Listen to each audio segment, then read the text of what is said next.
ಪಾಶಾಪುರ್ ಸಾಹೇಬ್ರೆ ಮತ್ತು ದೂರದ ದುಬೈನಿಂದ ಬಂದಂಥ ಎಲ್ಲ ನನ್ನ ಆತ್ಮೀಯರೇ, ಗೌರವಾನ್ವಿತ ಹಿರಿಯರೇ, ತಾಯಂದ್ರೆ, ಆತ್ಮೀಯರೇ ಹಾಗೂ ಪತ್ರಕರ್ತ ಮಿತ್ರರೇ,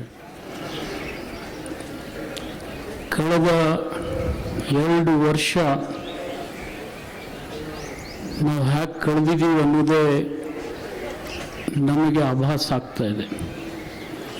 ಯಾಕೆಂದರೆ ಈ ಆಶ್ರಮದಲ್ಲಿ ನಾವು ಇಂಥ ಒಂದು ವಾತಾವರಣವನ್ನು ನೋಡಿದ್ದೀವಿ ಅಂದರೆ ಈ ಶತಮಾನದಲ್ಲಿ ನಾವು ಕಾಣ್ತಿದ್ದೇವೋ ಇಲ್ಲೋ ನನಗಂತೂ ಗೊತ್ತಿಲ್ಲ. ಅಣ್ಣ ಬಸವಣ್ಣನ ನಾವು ನೋಡ್ತಕ್ಕಂಥ ಭಾಗ್ಯ ನಮಗಿರ್ಲಿಕ್ಕಿಲ್ಲ. ಚೆನ್ನ ಮಲ್ಲಿಕಾರ್ಜುನನ್ನ ನೋಡ್ತಕ್ಕಂಥ ಭಾಗ್ಯ ನಮಗೆ ಸಿಕ್ಕಿರ್ಲಿಕ್ಕಿಲ್ಲ.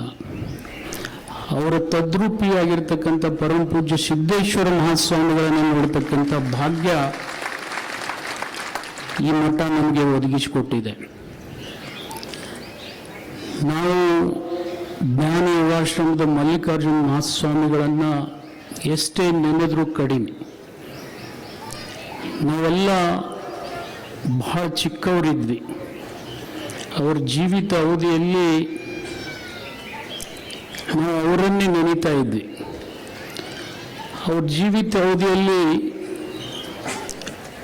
ಪರಮ ಪೂಜ್ಯ ಸಿದ್ದೇಶ್ವರ ಮಹಾಸ್ವಾಮಿಗಳು ಇನ್ನೂ ಯೌವನದ ಅವಸ್ಥೆಯಲ್ಲಿದ್ದರು.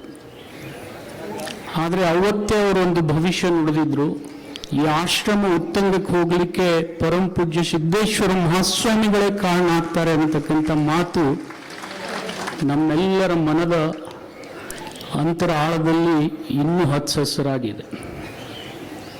ಇವತ್ತು D.R. ಪಾಟೀಲ್ ಸಾಹೇಬರು ಅನೇಕ ವಿಚಾರಗಳನ್ನು ಪ್ರಾಸ್ತಾವಿಕವಾಗಿ ನೋಡಿದ್ರು.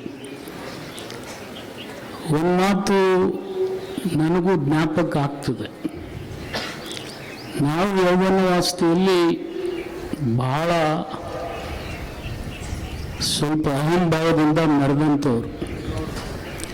ಅದು ಎಲ್ಲಾದರೂ ಮರ್ತಿದ್ರೆ ಅದು ಜ್ಞಾನ ಯೋಗಾಶ್ರಮದಲ್ಲಿ ಬಂದು ಮರ್ತಿದ್ದೀವಿ ಅಂದರೆ ಅದು ತಪ್ಪಾಗಲಿಕ್ಕಿಲ್ಲ ಅಂತೇಳಿ ನಾನು ಭಾವಿಸ್ತೀನಿ. ಇವತ್ತಿಗೂ ನನಗೆ ಜ್ಞಾಪಕ್ಕಿದೆ. ಬಿಜಾಪುರ ಅವಿಭಾಜ್ಯ ಬಿಜಾಪುರ ಜಿಲ್ಲೆ ಬಗ್ಗೆ ಅಪ್ಪುಗಳ ಕನಸು ಬಹಳ ದೊಡ್ಡದಿತ್ತು. ಅದನ್ನು ಎಷ್ಟರ ಮಟ್ಟಿಗೆ ನಾವು ಯಶಸ್ವಿ ಮಾಡ್ತೀವಿ ಅಂತಕ್ಕಂಥ ದಿಸೆಯಲ್ಲಿದ್ದೀವಿ. ನನ್ನ ಮಾತಿಗೆ ನನ್ನ ಮಾನ್ಯತೆ ಇಲ್ಲ. ಆದರೆ ಅವರೊಂದು ಮಾತು ನನಗಿನ್ನೂವರೆಗೂ ನೆನಪಿಗಿದೆ. ಆ ಜಿಲ್ಲಾ ಪಂಚಾಯಿತಿ ಪಕ್ಕಕ್ಕಿರ್ತಕ್ಕಂಥ ಆಶ್ರಮ ಯಾರ್ದು ವನಶ್ರೀ, ಇದು ಕರಡಿ ಬಂಗ್ಲೆ ಅಲ್ಲ, ನಮ್ಮ ಜಯದೇವ ಸ್ವಾಮಿಗಳ ಆಶ್ರಮದಲ್ಲಿ, ವನಶ್ರೀ ಆಶ್ರಮದಲ್ಲಿ ನಾನು, ಬಸನಗೌಡರು, MB ಪಾಟೀಲ್ರು, ಸಾಸ್ನೂರು BS ಪಾಟೀಲ್ರು ಇದ್ರು. ಎಲ್ಲರೂ ಇದ್ದಾಗ ನಮಗೊಂದು ಮಾತು ಹೇಳಿದರು, ನೀವೆಲ್ಲ ಪಾಟೀಲ್ರು ಶುದ್ಧ ಆದರೆ ಬಿಜಾಪುರ ತಾನೇ ಶುದ್ಧ ಆಗ್ತದೆ ಅಂತ.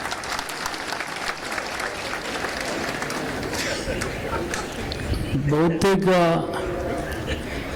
ಅವ್ರ ಮಾತು ನಮ್ಮೆಲ್ಲರ ಮನಸ್ಸಿನಲ್ಲಿ ಎಷ್ಟು ಮೆಟ್ಟು ನಿಂತು ಅಂತ ಗೊತ್ತಿಲ್ಲ. ಅದರ ಪ್ರೇರಣೆಯಿಂದನೇ ನಾನು ತಿಕೋಟ ಬಿಟ್ಟು ಬಸವನ ಬಾಗೇವಾಡಿಗೆ ಹೋಗಿದ್ದೀನಿ ಅಂದರೆ ಅದು ತಪ್ಪಾಗಲಿಕ್ಕಿಲ್ಲ ಅಂತ ನಾನು ಹೇಳಬೇಕಾಗ್ತದೆ. ಅವರು ಬಹಳ ಪ್ರಾಂಜಲ ಮನಸ್ಸಿನಿಂದ ಏನೇನು ನೋಡಿದ್ರೆ ಆ ನುಡಿ ನಮ್ಮ ಮನಸ್ಸನ್ನು ಮೆಟ್ಟಿ ನಿಲ್ತಿತ್ತು. ಇವತ್ತು ಅಂಥವ್ರನ್ನ ನಮ್ಮ ಅಗಲುವಿಕೆಯಿಂದ ನಾವು ನೆನೀತಾ ಇರ್ಬೋದು.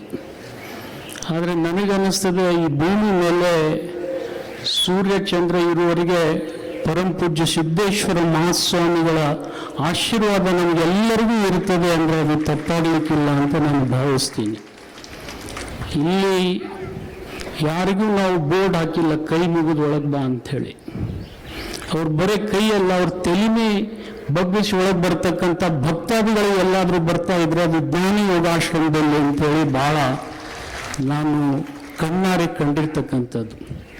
ಇವತ್ತು ಬಹಳ ಅವರನ್ನು ಕಳ್ಕೊಂಡು 2 ವರ್ಷ ಆದರೂ ಕೂಡ ಅವರನ್ನು ನಮ್ಮ ಮನಸ್ಸಿನಲ್ಲಿ ಹಚ್ಚಿಸಿರು ಇಟ್ಟಿರ್ತಕ್ಕಂಥ ಭಕ್ತಾದಿಗಳ ಯಾರಾದ್ರೂ ಇದ್ರೆ ಈ ಜ್ಞಾನಿ ಯೋಗಾಶ್ರಮದ ಎಲ್ಲ ಪರಮ ಪೂಜ್ಯರು ಅಂತ ಹೇಳಿ ನಾನು ಅವ್ರಿಗೆ ಕೃತಜ್ಞತೆಯನ್ನು ಸಲ್ಲಿಸ್ತೀನಿ. ಯಾಕಂದ್ರೆ ಅವ್ರು ಅಗಲಿದ ಮೇಲೆ ಈ ಆಶ್ರಮ ಇನ್ನೂ ನಮ್ಮದು ಪರಮ ಪೂಜ್ಯರದು ಅಂಥೇಳಿ ನಮ್ಮೆಲ್ಲರ ಮನಸ್ಸಿನಲ್ಲಿ ಆ ಭಾವನೆ ಇನ್ನೂ ತುಂಬಿ ತುಳುಕ್ತಾ ಇದೆ. ಅಂಥ ಕಾರ್ಯಕ್ರಮ, ಅಂಥ ಸರಳತೆ ಸಜ್ಜನಿಕೆಯಿಂದ ಈ ಆಶ್ರಮವನ್ನು ಬಸವಲಿಂಗರ ಅಪ್ಪಗಳ ನೇತೃತ್ವದಲ್ಲಿ ಎಲ್ಲರೂ ನಡೆಸ್ಕೊಂಡು ಹೋಗ್ತಾ ಇದ್ದಾರೆ. ಮತ್ತು ಅವ್ರಿಗೆ ಮಾರ್ಗದರ್ಶನವಾಗಿ ಪರಮ ಪೂಜ್ಯ ಸುತ್ತೂರು ಶ್ರೀಗಳು ಮತ್ತು ಕಾಡಸಿದ್ದೇಶ್ವರ ಅಪ್ಪಗಳು ಮೇಲಿಂದ ಮೇಲೆ ಈ ಮಟ್ಟಕ್ಕೆ ಬಂದು ಅವರ ಮಾರ್ಗದರ್ಶನ ನೀಡ್ತಾ ಇದ್ದಾರೆ. ಅವರಿಗೆಲ್ಲರಿಗೆ ನಿಮ್ಮೆಲ್ಲರ ವತಿಯಿಂದ ನಾನು ಕೃತಜ್ಞತೆಯನ್ನು ಸಲ್ಲಿಸ್ತೀನಿ. ಜೊತೆಗೆ ಬಹಳ ಸಂತೋಷದ ಸಂಗತಿ ಏನಪ್ಪ ಅಂತಂದರೆ, ಈ ಆಶ್ರಮ ಅವರ ಪರಂಪರೆಯನ್ನು ಮುಂದುವರಿಸ್ಕೊಂಡೋಗಿದೆ. ಸತತ 2 ವರ್ಷದಲ್ಲಿ ಅವರ ಅನುಪಸ್ಥಿತಿಯಲ್ಲಿ ಕೂಡ ಈ ಆಶ್ರಮ ತನ್ನ ಭಾವನೆಯಲ್ಲಿ ಯಾವುದೇ ವ್ಯತ್ಯಾಸ ಮಾಡಿಲ್ಲ. ಮತ್ತು ಇನ್ನೊಂದು ಬಹಳ ಸಂತೋಷದ ಸಂಗತಿ ಏನಪ್ಪ ಅಂತಂದರೆ, ಬಿಜಾಪುರ ಜಿಲ್ಲೆ, ಬಾಗಲಕೋಟೆ ಜಿಲ್ಲೆ ಜನ ನಾವು ಎಷ್ಟು ಸುದೈವಿಗಳಂತ ಹೇಳಬೇಕಂದ್ರೆ, ಸೂರ್ಯಚಂದ್ರ ಇರುವವರಿಗೆ ಪರಮ ಪೂಜ್ಯ ಸಿದ್ದೇಶ್ವರ ಮಹಾಸ್ವಾಮಿಗಳ ಹೆಸರು ಈ ಭೂಮಿ ಮೇಲೆ ಇರ್ತದೆ ಅಂದರೆ ಅದು ತಪ್ಪಾಗಲಿಕ್ಕಿಲ್ಲ ಅಂತೇಳಿ ನಾನು ಭಾವಿಸ್ತೀನಿ. ಅಂಥ ಒಂದು ಸರಳತೆ, ಸಜ್ಜನಿಕೆಯ ಒಂದು ಭಕ್ತಿಯ ಭಾವ, ಜೊತೆಗೆ ಮಾರ್ಮಿಕವಾದಂಥ ಮಾರ್ಗದರ್ಶನ ನಮಗೆ ಯಾರಿಗೂ ಸಿಕ್ಕಿರಲಿಲ್ಲ. ಆದರೆ ಅದು ಅವರಿಂದ ನಮಗೆ ಸಿಕ್ತು ಅನ್ನೋದು ಈ ಶತಮಾನದ ಶರಣರಲ್ಲಿ ಅತ್ಯಂತ ಶ್ರೇಷ್ಠ ಶರಣರು ಯಾರಾದರೂ ಇದ್ದರೆ ಅದು ಪರಮ ಪೂಜ್ಯ ಸಿದ್ದೇಶ್ವರ ಮಹಾಸ್ವಾಮಿಗಳು ಅಂಥೇಳಿ ಈ ಸಂದರ್ಭದಲ್ಲಿ ಹಾರೈಸಿ, ಈ ಕಾರ್ಯಕ್ರಮಕ್ಕೆ ನಿಮಗೆಲ್ಲ ಗೊತ್ತಿದೆ.